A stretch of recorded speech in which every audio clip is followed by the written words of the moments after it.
Sir ମାନେ ଆମକୁ ଗଢ଼ି ତୋଳିଥିଲେ ତାଙ୍କର ଋଣ କିଛିଟା ଆମେ ଏଥିରେ ସୁଝି ପାରିଲୁ ବୋଲି ଆମେ ଆଜି ମନକୁ ମାନେ ନିଜ ମନକୁ ବୁଝେଇ ପାରୁଛୁ। ସୁବର୍ଣ୍ଣ ଜୟନ୍ତୀ କରି ପୂର୍ବତନ ଶିକ୍ଷକଙ୍କ ଋଣ ସୁଝିଲେ ପୂର୍ବତନ ଛାତ୍ରଛାତ୍ରୀ। ମଞ୍ଚରେ ସୃଷ୍ଟି ହେଲା ଭାବ ବିହ୍ୱଳ ପରିବେଶ। ଖୁସିରେ ସମସ୍ତଙ୍କ ଆଖିରେ ଦେଖାଦେଲା ଲୁହଧାର। ଶ୍ରୀ ଚୈତନ୍ୟ ଦେବ ସରକାରୀ ବିଦ୍ୟାଳୟର ସୁବର୍ଣ୍ଣ ଜୟନ୍ତୀ ଉଦ୍ଯାପିତ। ବସ୍ତା ଏବଂ ରାସଗୋବିନ୍ଦପୁର ସୀମାନ୍ତବର୍ତ୍ତୀ ପାଇକସାହି ଶ୍ରୀ ଚୈତନ୍ୟ ଦେବ ସରକାରୀ ଉଚ୍ଚ ବିଦ୍ୟାଳୟର ସୁବର୍ଣ୍ଣ ଜୟନ୍ତୀ ଉତ୍ସବ 3 ଦିନ ଧରି ଚାଲିଥିବା ବେଳେ ଗତକାଲି ଉଦ୍ଯାପନୀ ହୋଇଯାଇଛି। ଏହି ଉଦ୍ଯାପନୀ ଉତ୍ସବରେ ସୁବର୍ଣ୍ଣ ଜୟନ୍ତୀ କମିଟିର ସଭାପତି ମହାଦେବ ଦାସ ସଭାପତିତ୍ୱ କରିଥିବା ବେଳେ ମୁଖ୍ୟ ଅତିଥି ଭାବେ ପୂର୍ବତନ ସାଂସଦ ଇ ରବୀନ୍ଦ୍ର ଜେନା, ମୁଖ୍ୟ ବକ୍ତା ପୂର୍ବତନ ମୁଖ୍ୟ ଶାସନ ସଚିବ ବିଜୟ କୁମାର ପଟ୍ଟନାୟକ, ସମ୍ମାନିତ ଅତିଥି ବରିଷ୍ଠ ସାମ୍ବାଦିକ କମଳାକାନ୍ତ ପତି, ରାସଗୋବିନ୍ଦପୁର ବ୍ଲକ ଗୋଷ୍ଠୀ ଶିକ୍ଷା ଅଧିକାରୀ ସତୀଶ ଚନ୍ଦ୍ର ମହାପାତ୍ର, ପ୍ରଧାନ ଶିକ୍ଷୟିତ୍ରୀ ସଙ୍ଗୀତା ବେହେରା, ସ୍ତମ୍ଭକାର ବିଶ୍ୱରାଜ ପଟ୍ଟନାୟକ ପ୍ରମୁଖ ଉପସ୍ଥିତ ରହି ଅବସରପ୍ରାପ୍ତ ଆରକ୍ଷୀ ଅଧୀକ୍ଷକ ସନ୍ତୋଷ କୁମାର ନାୟକ ଅତିଥି ପରିଚୟ ପ୍ରଦାନ କରିଥିଲେ। ଆଜିର ଏହି ଉତ୍ସବରେ ପୂର୍ବତନ ଶିକ୍ଷକ ମାନସ ରଞ୍ଜନ ଭୋଇ, ପ୍ରଭାକର ମହାନ୍ତି, ପୂର୍ବତନ ପ୍ରଧାନ ଶିକ୍ଷକ ବିଷ୍ଣୁଚରଣ ରାଉତ, ପ୍ରତିଷ୍ଠାତା ସଭ୍ୟ ଲକ୍ଷ୍ମଧର ନାୟକ, ଯଜ୍ଞେଶ୍ୱର ଲେଙ୍କା, ବିରଞ୍ଚି ନାରାୟଣ ଧର ମହାପାତ୍ର, ପୋଲିସ ବିଭାଗର ରାଷ୍ଟ୍ରପତି ପଦକ ପ୍ରାପ୍ତ ସୌରଜ କୁମାର ଭୋଇଙ୍କୁ ମାନପତ୍ର ଉତ୍ତରୀୟ ସହିତ ସମ୍ବର୍ଦ୍ଧିତ କରାଯାଇଥିଲା।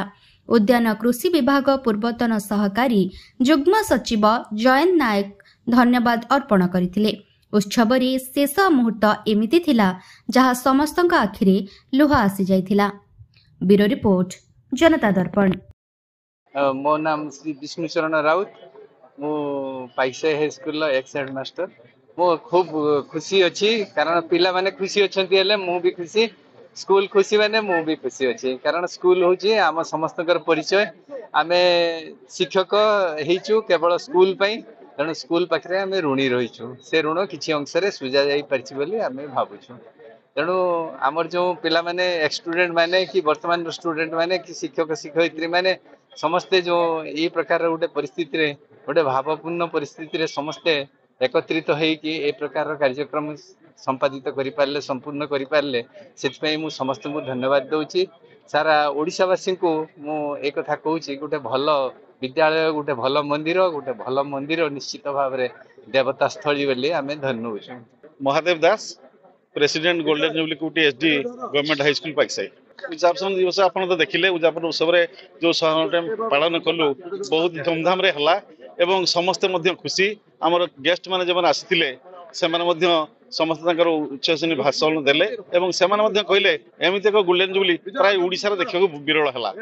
जो मानक पई ए गोल्डन जुबली सफल हला, मु आपण मानक जरिया रे समस्त को धन्यवाद देवाक चाहूँगी। आमर वर्ल्ड बॉयज एसोसिएशन जो अच्छी समस्त छात्र छात्री एवं सर्वोपरि आमर वर्तमान शिक्षक तथा पुरातन शिक्षक बंधु शिक्षयित्री मानक तत्संग से आपण देखिले जहाँ को जोगु ए स्कूल टी आज यही जगार पहुंची गोटे ओडिशार चर्चित स्कूल हिसाब से जहाँ को जे मान द्वारा जे पिला माने प्रथम पाठ पढ़ी आज सारा ओडिशा ने भारत स्तर नाम कर सार को आमर जे पूर्वतन हेड सार विष्णुचरण राउत केमिति देखिले आपण कि भली भावविह्वल अवस्था पूर्वतन छात्र छात्री मैंने समस्ते संबर्धित कर दृश्य देखी। तेणु समस्ते ए कार्यक्रम को बहुत भल रूपे कर सार मैंने गढ़ी तोली ऋण किछिटा आम ए सुझी पार्लु बोली आम आज मन को माने निज मन को बुझे पार्छु जे किछि ऋण सुझिलु।